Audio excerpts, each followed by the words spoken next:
Hello, this is Matthew Miller with the ZDNet Mobile Gadgeteer. As you can see from the box in front of me, we'll take a little walk around the Samsung Galaxy Note, which is right here. As you can see, is quite a large smartphone or tablet, or a small tablet.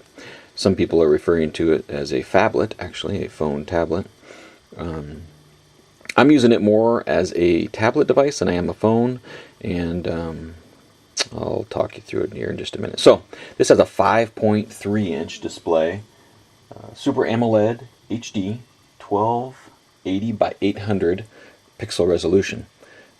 It also has a micro SD card slot, and it's integrated 16 gigs.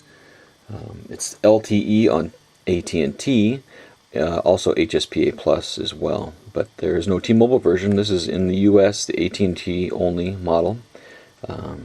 They have it overseas, which has actually a different button arrangement at the bottom. It actually has a physical button. This one, as you can see, is the traditional 4 Android buttons here with menu, home, back, and search. This is running Gingerbread, as you can see here, which is going to get an ice cream sandwich update, which also includes several S Pen updates as well. So as you can see here, I have several widgets on the device, and what you can see is they roll around to the beginning of the screen and things like that.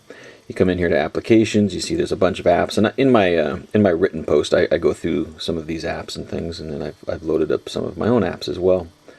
Let's see here. Go on back. So let's take a look at the hardware. Of course, beautiful.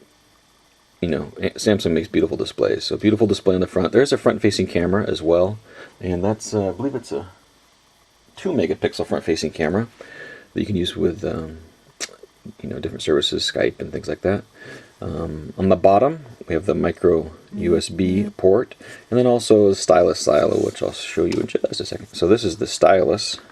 Actually, it's the S Pen, and it comes with a black one or a white one. This is actually the carbon blue. It looks like black. There's a button on the pen, which is the S Pen button. It allows you some different controls. I'll show you in a second. And then the tip. There is no power. This is a non-powered stylus, but it is a Wacom digitizer in the device. So over here we have the traditional Samsung power button on the upper right. Up on top we have the 3.5mm headset jack.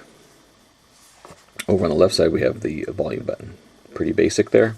And then on the back we have the 8-megapixel camera and a flash, and the mono speaker down here, which is actually pretty loud. And then this back here that you see, this is let's see right here, this is the Galaxy Note protective flip case. They sent along to evaluate as well. And what you'll see is, this is the back that it came with. This is the carbon blue, which is really tough to tell that it's even blue. It's mostly black, and there's also a white one, which I can't remember the name of the white, but the white is I don't believe it has the texture to it. I'm gonna have to go check out the white one. I did order the carbon blue one for myself, but this cover replaces the back, and then part of that also has a leather spine here and then a front. So it flips around, kind of looks like a little pocketbook or something. Little wallet. It's pretty cool how integrated it is to the back, though. So I really like this case, and this is the brown one, which does look great. Let's see. So I think that's it for the hardware itself. And again, it is a little bit wide, and I'll show you. Here is my Samsung Galaxy Nexus that I used to think was a big device, but as you can see, if I put that on top of that, the Galaxy Note really makes the Galaxy Nexus seem quite small. It is thinner than the Galaxy Nexus. It's 0.38 inches, I think, and it fits fine in my hand, and it hasn't bothered me at all with the width. So, if you're, there's an ICS update coming, which also includes many S Pen enhancements. But there are some things now.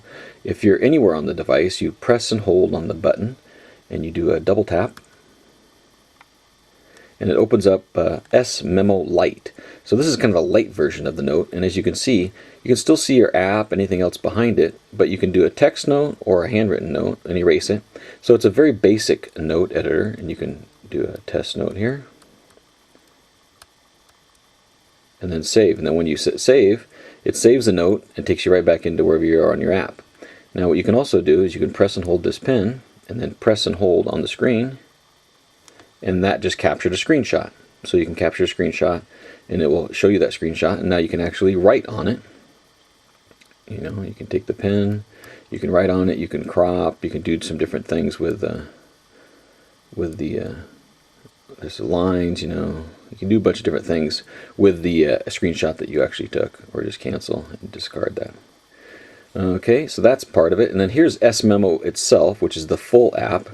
So here's the full app, and you know, they have some sample drawings that they've already had in there and things like that. So you come in here, you know, you can go, and if you go to here, you can export that, save it, do all kinds of stuff with it, right? If you tap on it, then it'll load it so you can edit it. And again, this is one of their default apps. So up here, you tap the pen icon, you can change the pen color, you can come over here and really get into the wheel and change all kinds of colors. You can change shades, pen thicknesses, pen tips, paintbrush, you know, pencil, highlighter, or back to the pen. And then you can also come over here and tap on the text, and it'll pop up your keyboard, or go ahead and hide that and go back to the handwriting. You can erase, and then, you know, you can also down here tap this and go to another page of that same note, and you'll see here now you can also include pictures. You tap on it, you can take a picture, bring in clip art, clipboard, a map, or you can tap on here and enter a voice note as well into the S-Memo. And you can you know, you can change.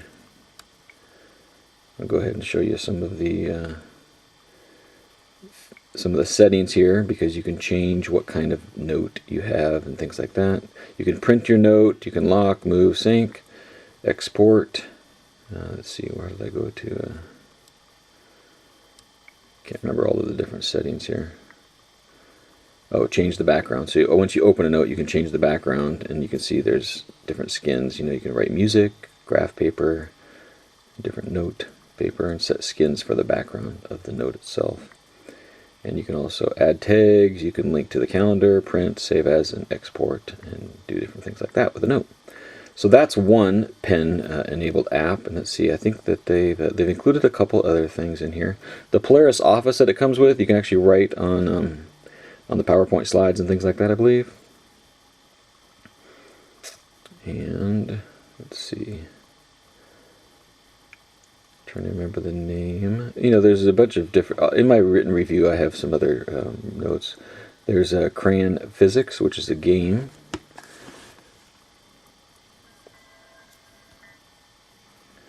I'll continue. So this is a kind of a pen enabled game. You have to draw lines and things, and you know, get your circle over to the star.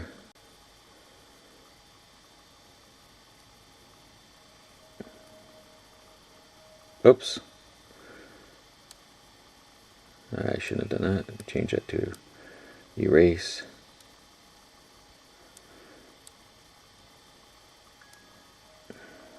Oh, not pen. I had it going, now I got it going the wrong way.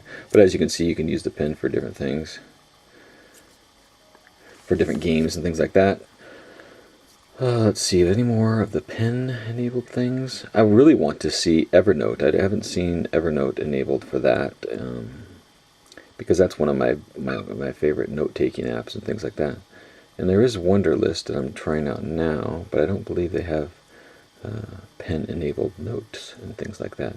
But there is an Pen SDK that is now out, and there was a big challenge and a bunch of people submitted apps, so we should hopefully see more applications that support that. But you know, I'm just really impressed with this as far as the functionality, and mainly like the size of the screen, right? It's something I use quite a bit. Come over here, you can see we can go to month, and then it switches the type of format too when you go to portrait or landscape in some of these apps.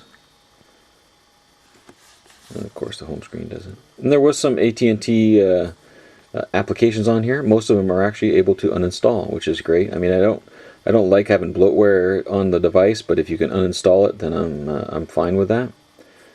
And as you can see, it's pretty fast. It's a dual core processor. Very, very attractive device, and I liked it so much I ordered my own. I was looking for an AT&T account anyway, and this is a perfect device to get it on Amazon Wireless for $249. So that's a look at the Samsung Galaxy Note. Thanks for watching.